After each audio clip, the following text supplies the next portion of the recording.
नमस्कार दोस्तों। तो दोस्तों आज सुबह से ही ना एक चीज़ थी जो बार बार मेरे दिमाग में आ रही थी और मैं बार बार उस बारे में सोच रहा था। और जो एक श्रद्धा होती है ना, ईश्वर के प्रति, प्रकृति के प्रति, आराध्य के प्रति, वो आज और भी प्रगाढ़ हो गई।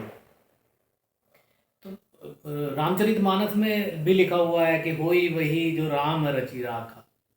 तो ये बिल्कुल एकदम इस जो सिचुएशन के बारे में आपसे मैं बात करने वाला हूँ उस पर एकदम परफेक्ट बैठती है।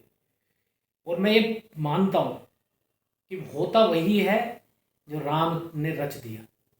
आप कितने भी प्रयास कर लो, कितनी भी चीज़ें एक दिशा में कर लो, लेकिन अगर तुम्हें दूसरी दिशा में जाना होगा और ईश्वर ने वो लिख दिया है तो आप उसको नहीं काट सकते। आपका कोई भी नहीं काट सकता। तो वही मैं एक छोटी सी बात आपसे करना चाहूँगा। बहुत ज़्यादा लंबा डिस्कशन इस पे शायद करने की ज़रूरत नहीं है, ठीक है। तो दोस्तों इस कहानी का लब्बो लबाब है कि अभी से 3-4 दिन पहले तक पूरा दिल्ली एनसीआर स्मोक या पोल्यूशन की वजह से दम घुट रहा था। अस्पतालों में मरीजों की लंबी लाइन थी और जितने भी सांस दमा के रोगी थे उन लोगों को बहुत ही तकलीफ हो रही थी। दुनिया भर की पंचायतें हो रही थी, मीटिंग्स हो रही थी, सीएम पीएम मंत्री सब की वही इससे कैसे निपटे, कोर्ट भी की वही स्मोक टावर्स को ठीक करो। इवन कल की ही बात है कि बात हो रही थी कि कृत्रिम बारिश कराएंगे। और उस कृत्रिम बारिश में भी मजे की बात सुनो कि वैज्ञानिक बोल रहे थे कि अगर थोड़ी सी भी हवा विपरीत दिशा में चल गई तो ये कृत्रिम बारिश दिल्ली में ना होकर मेरठ में हो जाएगी। तो इतनी सारी चीजें चल रही थी, कहीं कोई पूर्वानुमान नहीं था, कुछ भी नहीं था। और ना ही कोई ये बारिश का सीजन है, नए बारिश का समय है। पर आप खुद देखिए कि पूरी रात बारिश हुई है, बल्कि दिन में भी बारिश होती रही। और जो एयर क्वालिटी इंडेक्स 600 700 800 पे था वो सुबह होते होते 100 पे आ गया।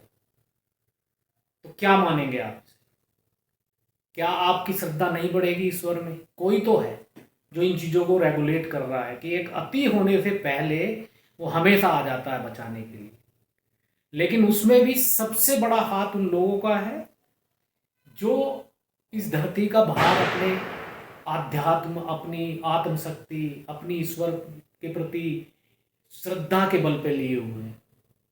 बहुत सारे लोग हैं जो कहेंगे, जो नास्तिक हैं, जो ये इस बारे में मानने के लिए कभी तैयार नहीं होता है, अरे कौन भगवान, कौन भगवान शंकर या कोई भी। लेकिन जिन लोगों का भरोसा है वो लोग जानते हैं कि जब जब तकलीफ होती है समाज को, व्यक्ति को, किसी को भी, और आप दिल से उसे पुकारते हो तो वो जरूर आते हैं। और वो आते हैं और उस समस्या का समाधान चुटकी में करके चले जाते हैं। तो दोस्तों बस सिर्फ यही कहना था कि अपने आराध्य में आप जिसको भी मानते हैं, जीसस, अल्लाह, भगवान शंकर, गणपति, किसी को भी, जिस भी भगवान को आप मानते हैं, बजरंग बली, ठीक है, श्री राम, जिसको भी मानते हैं, आप उसमें अपनी अटूट श्रद्धा रखिए, पर तामसी प्रवृत्तियों को दूर रखें।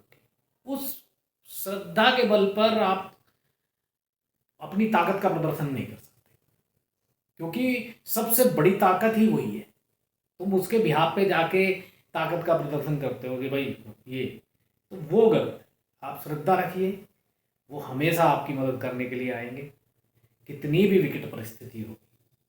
तो बस यहीं पर मैं अपनी बात को विराम देना चाहूँगा कि ये एक लाइव एग्जाम्पल है पिछले 3 दिन का कि किस तरीके से उस ईश्वरीय सत्ता ने मोर्चा संभाला और कुछ घंटों में ही एक बहुत बड़ी समस्या का निराकरण कर दिया।